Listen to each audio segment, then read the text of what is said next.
Northern Beaches, PA Hire in sunny Sydney. After a long day of running around after people, very excited today because we've got a product I've been looking at trying to get for ages. I've been pestering Australis to send this through. There's 20 arrived in the country. I got my hands on one today. Dave Kelly, the wonderful rep for Australis, dropped it over and said play with this for a week. It is the Behringer DR112 DSP. There's a 15. There's a 12 which we have here, and there's a 10. I think there's going to be subs and other stuff coming along later. Now, straight out the box, I thought to myself, I'm going to compare this to the Behringer B112W, which is there behind me, because I thought this would be a replacement for that. And pretty quickly, I've realised it's a completely different kettle of fish altogether. So there was I going to go, oh, this, see, compare these two. This is a very different beast, which is quite exciting. Yeah, I'm a bit of a geek. I get excited about this sort of stuff. It is super loud. I was just blown away about the volume. It's a Class D amplifier and a Class AB amplifier, which is A class amplifier, B class amplifier, and it gives you more efficiency. And it's got a good sound. So the Class A is not efficient, but it's got a great sound. Class B, I think it gets distortion, etc. I'm not quite sure, but when you put A B together, you get this. It works in sort of at the same time. So I think it's A when it's quieter, and then as you crank it up, the B kicks in, and this is a combination which is quite interesting. And then it's got a Class D amp in it as well, so it gives you the efficiency of the Class D. And what that kind of does, at +3 on the dial here, you've got 65 hertz to 17 kilohertz.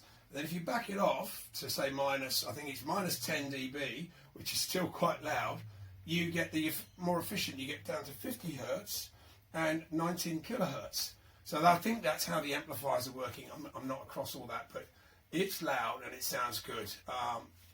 As you can see, I'll spin it around and we'll play some music, etc. It's got a very nice rotary knob here, which clicks as you go, which I like. And then you press that. This is your master. Got modes, music, DJ, speech, I believe, and live. Then you've got location, which you press, monitor, so that takes out some of the bass. I mean, it's got a lot going on, which is pretty cool. There's your EQ, plus or minus 12 on each of those, and that makes a difference. That's cool. And then you've got a sub. You've got it's off at the moment, but you can select 80 hertz up to 150, I believe. Yep. So that's your filter there, which is great on the price. You fall over when you hear the price of this thing as well. It's super loud and it's super fun actually. I'm really enjoying it. It's got a delay on it. I think it goes up to 16 milliseconds. So if you've got a load of them in a place and you've got some right down the track there, you can set the delays so you can get the sound correct. Again, at this price point, which I think is about, don't quote me on this, about $400 something, Australian at the moment. I think that's what I'm reading around the internet. There's a lot going on here for that money. It really is quite impressive. You've got your Bluetooth, which I connected up seamlessly straight away. Aux in there, and two combo jacks here with clips, which is nice. That's a sort of QSC style feature, and very simple. I'm a hire company. I need it to be simple.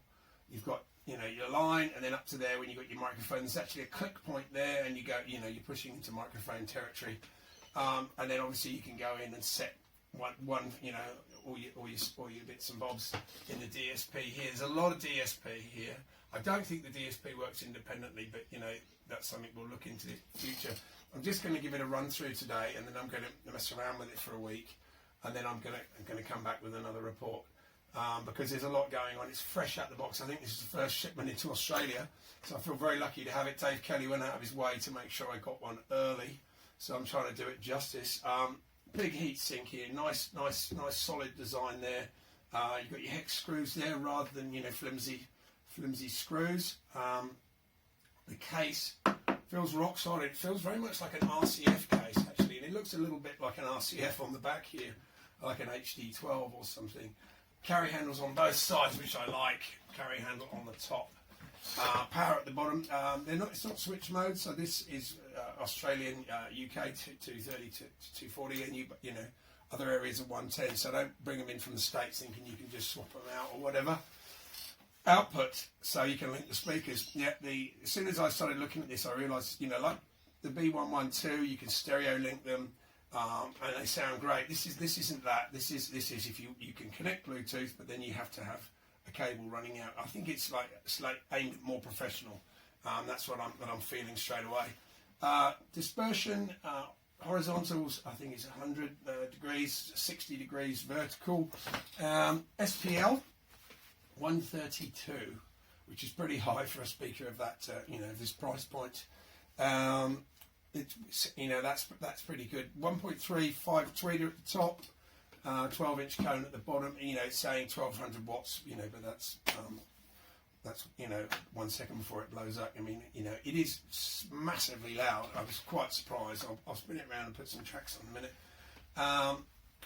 Very impressive. So let's have a look at the case. You've got obviously your pole here. You've got your tightening bolt there, which is handy. I'll spin it round for you, and what do you see? It looks very much like another brand of speaker with the Q at the start and the C at the end. Solid grille, really nice grille, and the curve I like, because a lot of my Turbo Sound IX12s, people put them in their cars and vans and stuff, and the grille gets pushed in. So this corner is obviously much more sturdy than a flat. So this curve is taking the pressure and protecting the front grille in the middle, so it won't get compression. My Turbo Sounds tend to be more proud, and they come back pushed in all the time and very easily dent. On here, this curved structure on the end has got much more strength than the flat area. So that's good thinking. I like that a lot. I think there's a light in there. It's an LED you can turn on, which I won't do at the moment. But the case feels super solid. It really does feel good. It feels actually better than a lot of. Feels like a QSC. I don't think it's ABS or anything like that, but it's very good plastic. Let's put a track on real quickly. Hopefully it will still be there. I think it's linked to YouTube. I'm not very good at this side of things, so please excuse me. So now we've got some music going. It's one of my awful tracks. You're like, no, it's DJ Alias from New Zealand, great track. I'll just crank it up when the bass kicks in. DJ Alias. What up, dog?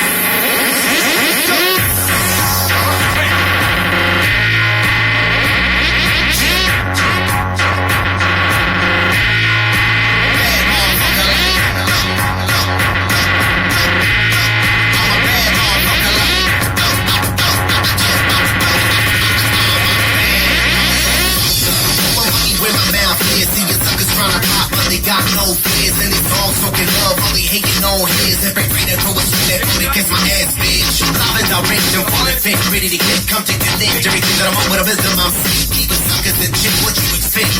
Walking around with a hiss on your chest, trying to demand my respect. You getting on, so what's wrong? Come around here, I'm gonna show you how to get some. Who's nigga creeping? Cool black freaking. Cool cat speaking, living cash, we sleeping. We don't die, we multiply. The energy, the power, the rhythm we provide. Keep it all in the open TV, got them in the hide. And I told them that I don't stop doing the thing, I'm satisfied. On the grind all the time, getting mine with the rhyme. Continuous time, call it a state of mind. Got my ears on the street, got my finger on the pulse. Banging up to the beat, make sure it ain't false. Yeah, that's what's up. You see it in my eyes, I'm really giving good everything my way. Your day, making bank, I told you I'm a bad motherfucker. Yeah, there's a lot of swearing in that song. I use that track as a reference track. I do apologise about the swearing. It's loud. It really is quite loud. I mean, I've got RCF HD12s. I've got QSC KW 1.2s. I've got QSC K.2s. They're expensive speakers. This is a cheap speaker, 3-year warranty, and it is loud. And there's a lot of control here. You can get in there and really fiddle around. You can add your subs. You got your delay. It is quite versatile, and for me it's also quite idiot proof, because there's nothing in there like the JBLs have a mic button which people just press when the speaker's on full bore, and you say goodbye to your speaker. There's nothing that's going to, as a hire company, I don't want anything like that. There's nothing in here that's going to destroy this speaker when it's hired to people, which is very very exciting for me. Now, a lot of Behringer products get, you know, oh, this, that, whatever. The B112s, I think I've probably owned 80 to 100 of those over the last few years. They are the most reliable speaker I've ever had. I've had one tweeter fail in the whole time I've had them. Absolutely bulletproof. People go, oh yeah, but you know, this, that, now, Behringer, whatever.